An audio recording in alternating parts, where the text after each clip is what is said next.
This is S.K. Linna, reading The Arcane Emperor. Chapter 3, The Arcane Scholar. After walking for close to 3 hours, he had noticed a stronger light shining around a corner. He pressed himself against the wall. The bolts around him conformed to avoid touching. Silently, he peered out. 7 goblins huddled around a fire eating... Well, Raynor decided to ignore what they were eating for now. An occasional guttural voice leaked out. It seemed to form a language, though up until a message appeared in the bottom right, Raynor couldn't be sure if it had any logical form. Skill gained. Muknar language. Level 1 of 10. The message accompanied a small burst of information. It was like he knew it all along. Of course, the amount of information likely equaled someone who watched subtitled anime for years, tried to watch it without any subtitles, then to only catch a few scattered and common vocabulary words plus context clues. Realizing years of their life had amounted to little more than any other consumer of media. Hesitantly, Raynor placed all 3 skill points into it. He already knew he couldn't learn it with sleep learning, and it wasn't like they were going to teach him. Costing 1 point to raise to level 2, and another 2 points to raise to level 3. Now it felt like an elementary school student level of knowledge. He began catching their conversation. Why grum long? Grum slow. Even magpie long. Magpie slow. The one who seemed to be the leader of the group, as well as the only goblin that wasn't level 1, called out. He wanted another goblin to go next. Rather, what the fuck? It's been who knows how many hours, and they don't think something is wrong? Maybe they just don't care. Goblin. Male. Warrior. Level 3. Pig tongue, you go next. Find good ore place. Good bitar hooktar get. Judging by the strange laughs that followed, he assumed bitar was slang for a female. Probably similar to bitch, though he hadn't recognized the word until now. The thought of said female, combined with the content of their current meal, set a deep revulsion in Raynor's stomach. Hooktar he didn't know, but the context made it seem like a race. He understood enough about the language to make this prediction even if his vocabulary was lacking. Raynor needed to act now, while they were all sitting and distracted. If he surprised them, getting off another 2 bolts after and finishing off all 7 wouldn't be outside the realm of possibility.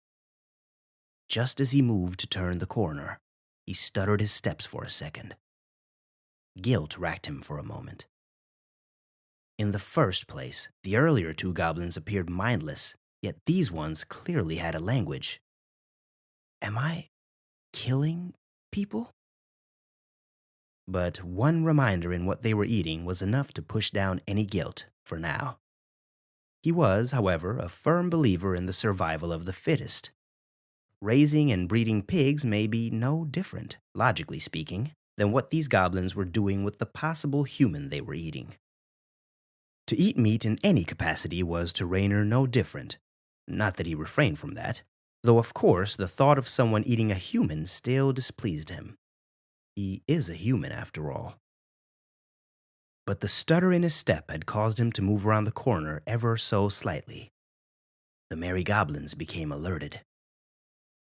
The leader instantly stood up, grabbing his club and screaming out, before rushing towards Raynor at a speed far greater than any of the previous goblins, his metal boots making sparks at his speed. Hooktar. Kill. Raynor was unable to even react before the goblin was in front of him, but he was saved by all 4 of his armed arcane bolts firing off at once. They obliterated the goblin leader in front of him. An arm tore off the goblin. His head became partially caved in from the sheer force of the bolts, and he was catapulted straight past the fire that was cooking their meal. The remaining 6 of the goblins were shocked for a moment before they ran completely in the other direction, screaming the Muknar word for mage.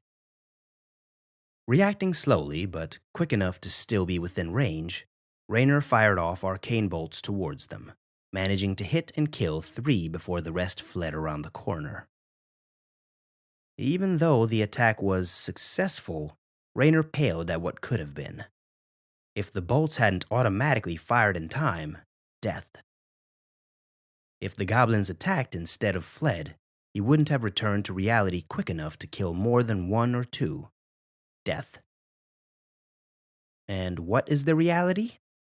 The fact that they'd likely come back with an army. The general shortness of the tunnels in height gave some relief. At least nothing big could come for him. Though that hope was shot down by the idea of some sort of troll crawling on all fours and chasing him down like a rabid animal. Now that was unpleasant.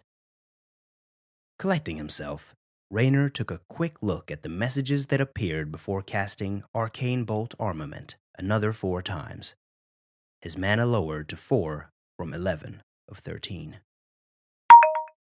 16% experience gained. 5% experience gained. 5% experience gained. 5% experience gained. He managed to get an entire 16% added on from killing this level 3 goblin. Whether it was the class the goblin had or the level, Raynor didn't know. The other goblins originally sitting with the leader were all level 1, and class was listed as none. It seems even without a class, everyone was simply level 1 rather than a 0. Looking at the direction the goblins fled, Raynor had no intentions of pursuing. Even if he could sprint at full speed for several minutes, what did it matter? He might not even come close. Raynor looked at the corpse of the person he killed. Hideous and grotesque it was. It hadn't been much better even before he caused such damage. He didn't know if he could continue doing this and still remain the same. Did he even want to keep his past self? Would humans be just as easy to kill now? Was he on the path to becoming such an individual? Even now, his happiness with the experience gain exceeded the weight of taking that goblin's life.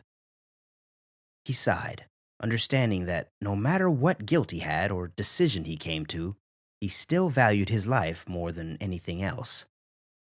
He headed in the direction that the goblins had run to, not, however, before noticing the lack of ceiling above his head. The night sky was clearly visible, shining down where the still burning fire pit roasted whatever poor individual had become the goblin's meal. Raynor didn't have the heart to look as he stared at the 2 bright moons shining down. The walls were far too high to climb, reaching a height of 5 or more stories. One moon shone with a slight gold tint, while the other glistened with a violet blue, both gently blending in amidst the stars and the sky. I'm really not on Earth anymore, am I?